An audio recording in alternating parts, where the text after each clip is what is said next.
All right, I'm sitting here with Britt Davies, the winner of the Michigan Regional Armada Championship. Congratulations. Thank you. Um, a very unorthodox list.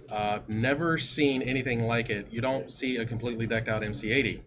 You had 191 points sitting in your just that one ship. Yeah. Give us an idea of what kind of rolled through your head as you were designing the list. Yeah.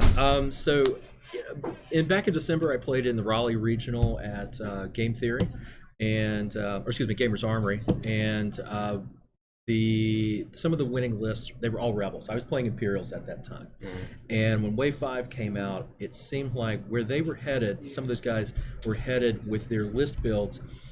It was going to make them even tougher, and so I was really impressed by the winner of the Raleigh Regional, and I apologize, I don't remember his name. He had an MC80 Assault Pickle, a slightly different build from mine, but it was still a ton of upgrades on this ship, and it gave people fits. And so that was really the origins of where I began this list. Looking at the MC80 and finding, okay, it has 4 shields, front and left and right sides, 8 hull points. It's very tough to get through. Throw reinforced blast doors on there. You toss 3 face down damage cards. It's almost like you have an ISD on the table. And then when you add all the other advantages of an Akbar ship that's shooting out of left and right side, it's throwing more dice than anything else on the table. And with leading shots for the reroll, Defiance for that extra black die that you can concentrate, it just seemed like that was going to be a really tough ship to play against. And I had a little bit of practice with my guys at Game Theory in Raleigh, North Carolina, and they helped me kind of work out some of the kinks. And the list that I played today, well, that was the result of all of those things. An incredibly run list all day long. Yeah. I saw. You went up against some really good lists. Oh yeah. Your last match alone was probably your closest match of the day, and I was wondering if that list was actually going to give you as much trouble as I thought it would. And I remember walking over and seeing that just the nothing but amazing damage roll that you did against that Liberty.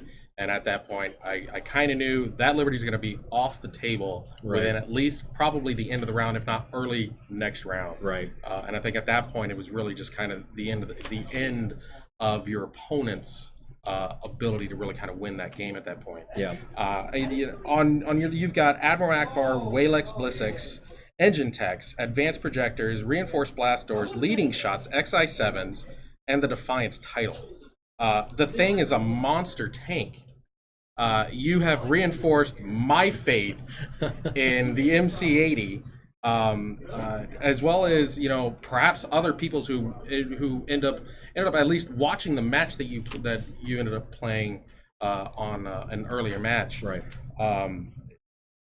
Coming into today's regional, with the list sitting what it was at, we saw recently with Worlds, it was medium ships and transports with heavy fighters. Did you come in worrying that a heavy fighter list would definitely cripple your list? Yeah, and it's just the heavy fighter list is one that I psychologically struggle with. The Riken Aces especially, and I thought I'd see a lot of that today. The heaviest fighter list I played was 3rd round, and it wasn't a Riken list, it was a Dodonna list, but still a incredibly solid list that it scared the pants off of me with all those B-Wings and other escorts. Biggs was out there with Jan Ors. I'm like, how do I cut through this? Well, I'm not going to, and I'm just going to see if I can take down the big ship first and then go on the run. I tried a few other pot shots here and there, but I just never could get into that nucleus of ships and fighters that he had. And I knew that my A-Wings, which were there really just to distract, they would get tied up. And so I'm like, nope, I'm going to get them out on the run. Let's save those points rather than engage them, especially once I knocked out his Liberty. Okay. Yeah, but those play styles, I think, are very valid play styles. The heavy fighter squadron, I still think that what we were seeing in the last wave, that is still a viable list. I think that the 2 assault frigates or the assault pickle or Yavaris pushing heavy fighters, I think that's something that's still going to be very strong in Wave 5. Yeah, and a lot of people would actually agree with you too. Yeah. So One more question. Coming to Michigan all the way from North Carolina. Have I plugged North Carolina enough? Yeah, just a little bit. You've usurped the entire Michigan area. Thank you. We appreciate it. You're welcome. But honestly, did you come in today thinking you would place at the top of the list? No, not in any way. I wanted to place well. The December regional in Raleigh, I had a 5th place finish. It was 5th after the MOV tiebreak, which knocked me out of top 4 by 10 points. Thank you, rough. Keith Ward. And so I just wanted to have fun and maybe place well. I was really surprised by the number of Imperial players because at the Raleigh Regional on December 3rd, there were only 5 Imperial players, including myself, out of about 20 people. Okay. I think I saw that the Marietta Regional, same day, was about 1/3 Imperials, 2/3 Rebels. So I thought I was going to see a lot more Rebels than I did, and so it was really interesting. Really interesting to see that the Michigan area, or this meta that currently exists, was heavy Imperials, or that the list builds were perhaps believing that Wave 5 is going to be that thing that, okay, everybody jump into the into the Imperial side, which I'm not saying Imperials are bad in Wave 5. In fact, honestly, I think we're going to see a lot of kitted up ISDs wreck and face, honestly, because I think the big ships are back. I think you got a lot of fighters that you can throw out on the table, a lot of combos that are now available. The Imperial fighters are just phenomenal. The Rebel fighters now are phenomenal.